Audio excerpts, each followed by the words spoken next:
The White Ship by H.P. Lovecraft.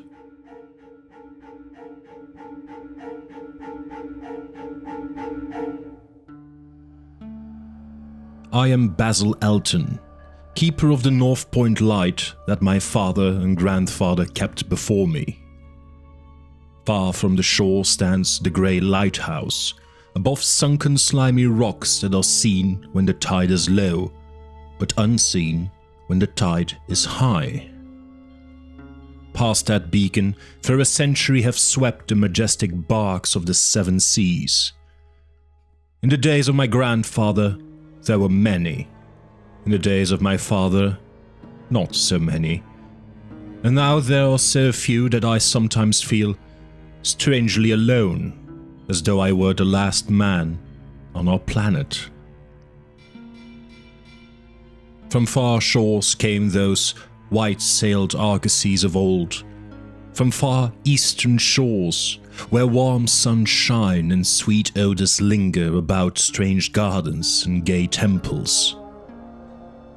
The old captains of the sea came often to my grandfather and told him of these things, which in turn he told to my father, and my father told me in the long autumn evenings when the wind howled eerily from the east. And I have read more of these things, and of many things besides, in the books men gave me when I was young and filled with wonder. But more wonderful than the lore of old men and the lore of books is the secret lore of ocean. Blue, green, grey, white, or black, smooth, ruffled, or mountainous, that ocean is not silent. All my days have I watched it and listened to it, and I know it well. At first, it told to me only the plain little tales of calm beaches and near ports, but with the years it grew more friendly and spoke of other things, of things more strange and more distant in space and in time. Sometimes at twilight, the grey vapours of the horizon have parted to grant me glimpses of the ways beyond. And sometimes at night, the deep waters of the sea have grown clear and phosphorescent to grant me glimpses of the ways beneath. And these glimpses have been as often of the ways that were and the ways that might be as of the ways that are. For ocean is more ancient than the mountains, and freighted with the memories and the dreams of time. Out of the south it was that the white ship used to come when the moon was full and high in the heavens. Out of the south it would glide very smoothly and silently over the sea. And whether the sea was rough or calm, and whether the wind was friendly or adverse, it would always glide smoothly and silently, its sails distant and its long, strange tiers of oars moving rhythmically. One night I espied upon the deck a man, bearded and robed, and he seemed to beckon me to embark for fair, unknown shores. Many times afterward, I saw him under the full moon, and ever did he beckon me.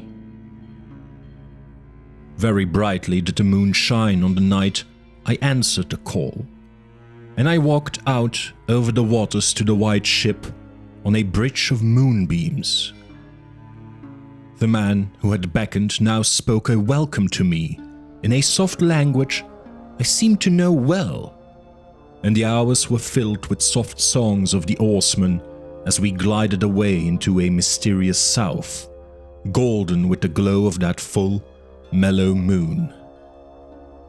And when the day dawned, rosy and effulgent, I beheld the green shore of far lands, bright and beautiful, and to me unknown. Up from the sea rose lordly terraces of verdure, tree-studded, and shewing here and there the gleaming white roofs and colonnades of strange temples. As we drew nearer the green shore, the bearded man told me of that land, the land of Zar, where dwell all the dreams and thoughts of beauty that come to men once and then are forgotten. And when I looked upon the terraces again, I saw that what he said was true. For among the sights before me were many things I had once seen through the mists beyond the horizon and in the phosphorescent depths of ocean. There too were forms and fantasies more splendid than any I had ever known. The visions of young poets who died in want before the world could learn of what they had seen and dreamed. But we did not set foot upon the sloping meadows of Zar, for it is told that he who treads them may never more return to his native shore. As the white ship sailed silently away from the templed terraces of Zar, we beheld on the distant horizon ahead the spires of a mighty city, and the bearded man said to me, "This is Thalarion, the city of 1,000 wonders, wherein reside all those mysteries that man has striven in vain to fathom." And I looked again at closer range, and saw that the city was greater than any city I had known or dreamed of before. Into the sky the spires of its temples reached, so that no man might behold their peaks. And far back beyond the horizon stretched the grim grey walls, over which one might spy only a few roofs, weird and ominous, yet adorned with rich friezes and alluring sculptures. I yearned mightily to enter this fascinating yet repellent city, and besought the bearded man to land me at the stone pier by the huge carven gate ethereal. But he gently denied my wish, saying, "Into Thalarion, the city of 1,000 wonders, many have passed, but none returned. Therein walk only demons and mad things that are no longer men, and the streets are white with the unburied bones of those who have looked upon the eidolon Lathi that reigns over the city." So the white ship sailed on, past the walls of Thalarion, and followed for many days a southward flying bird whose glossy plumage matched the sky out of which it had appeared. Then came we to a pleasant coast, gay with blossoms of every hue, where as far inland as we could see, basked lovely groves and radiant arbours beneath a meridian sun. From bowers beyond our view came bursts of song and snatches of lyric harmony, interspersed with faint laughter so delicious that I urged the rowers onward in my eagerness to reach the scene. And the bearded man spoke no word, but watched me as we approached the lily-lined shore. Suddenly, a wind blowing over the flowery meadows and leafy woods brought a scent at which I trembled. The wind grew stronger, and the air was filled with a lethal, charnel odor of plague-stricken towns and uncovered cemeteries. And as we sailed madly away from the damnable coast, the bearded man spoke at last, saying, "This is Zura, the land of pleasures unattained." So once more, the white ship followed the bird of heaven, over warm, blessed seas fanned by caressing, aromatic breezes. Day after day and night after night did we sail, and when the moon was full we would listen to soft songs of the oarsmen, sweet as on that distant night when we sailed away from my far native land. and it was by moonlight that we anchored at last in the harbour of Sona-Nyl, which is guarded by twin headlands of crystal that rise from the sea and meet in a resplendent arch. This is the land of fancy, and we walk to the verdant shore upon a golden bridge of moonbeams. In the land of Sona-Nyl, there is neither time nor space, neither suffering nor death, and there I dwelt for many eons. Green are the groves and pastures, bright and fragrant the flowers, blue and musical the streams, clear and cool the fountains, and stately and gorgeous the temples, castles, and cities of Sona-Nyl. Of that land there is no bound, for beyond each vista of beauty rises another more beautiful. Over the countryside and amidst the splendor of cities rove at will the happy folk, of whom all are gifted with unmarred grace and unalloyed happiness. For the eons that I dwelt there, I wandered blissfully through gardens where quaint pagodas peep from pleasing clumps of bushes, and where the white walks are bordered with delicate blossoms. I climbed gentle hills from whose summits I could see entrancing panoramas of loveliness, with steepled towns nestling in verdant valleys, and with the golden domes of gigantic cities glittering on the infinitely distant horizon. And I viewed by moonlight the sparkling sea, the crystal headlands, and the placid harbour wherein lay anchored the white ship. It was against the full moon one night in the immemorial year of Tharp that I saw, outlined, the beckoning form of the celestial bird, and felt the first stirrings of unrest. Then I spoke with the bearded man, and told him of my new yearnings to depart for remote Cathuria, which no man hath seen, but which all believe to lie beyond the basalt pillars of the west. It is the land of hope, and in it shine the perfect ideals of all that we know elsewhere, or at least so men relate. But the bearded man said to me, "Beware of those perilous seas wherein men say Cathuria lies. In Sona-Nyl there is no pain nor death, but who can tell what lies beyond the basalt pillars of the west?" Nathless, at the next full moon, I boarded the white ship, and with the reluctant bearded man, left the happy harbour for untravelled seas. And the bird of heaven flew before, and led us toward the basalt pillars of the west. But this time, the oarsmen sang no soft songs under the full moon. In my mind, I would often picture the unknown land of Cathuria, with its splendid groves and palaces, and would wonder what new delights there awaited me.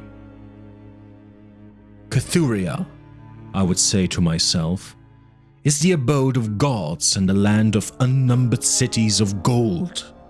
Its forests are of aloe and sandalwood, even as the fragrant groves of Cameron, and among the trees flutter gay birds, sweet with song.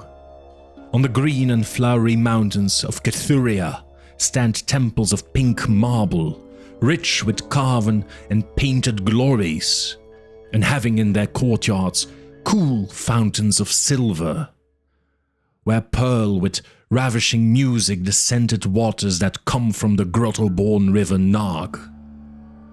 And the cities of Cathuria are cinctured with golden walls, and their pavements also are of gold. In the gardens of these cities are strange orchids and perfumed lakes whose beds are of coral and amber. At night, the streets and the gardens are lit with gay lanterns fashioned from the three-colored shell of the tortoise, and here resound the soft notes of the singer and the lutenist. And the houses of the cities of Cathuria are all palaces, each built over a fragrant canal bearing the waters of the sacred Nag. Of marble and periphery are the houses, and roofed with glittering gold that reflects the rays of the sun and enhances the splendor of the cities as blissful gods viewed them from the distant peaks.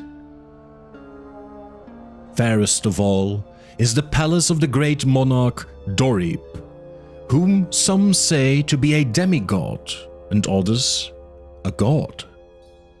High is the palace of Dorib, and many are the turrets of marble upon its walls. In its wide halls, many multitudes assemble, and here hang the trophies of the ages. And the roof is of pure gold, set upon tall pillars of ruby and azure, and having such carven figures of gods and heroes that he who looks up to those heights seems to gaze upon the living Olympus. And the floor of the palace is of glass, under which flows the cunningly lighted waters of the Nag, gay with gaudy fish not known beyond the bounds of lovely Cathuria. Thus would I speak to myself of Cathuria, but ever would the bearded man warn me to turn back to the happy shores of Sona-Nyl. For Sona-Nyl is known of men, while none hath ever beheld Cathuria. And on the 31st day that we followed the bird, we beheld the basalt pillars of the west. Shrouded in mist they were, so that no man might peer beyond them or see their summits, which indeed some say reach even to the heavens. And the bearded man again implored me to turn back, but I heeded him not, for from the mists beyond the basalt pillars I fancied there came the notes of singer and lutenist, sweeter than the sweetest songs of Sona-Nyl, and sounding mine own praises, the praises of me, who had voyaged far under the full moon and dwelt in the land of fancy. So to the sound of melody, the white ship sailed into the mist betwixt the basalt pillars of the west. And when the music ceased and the mist lifted, we beheld not the land of Cathuria, but a swift, rushing, resistless sea, over which our helpless bark was borne toward some unknown goal.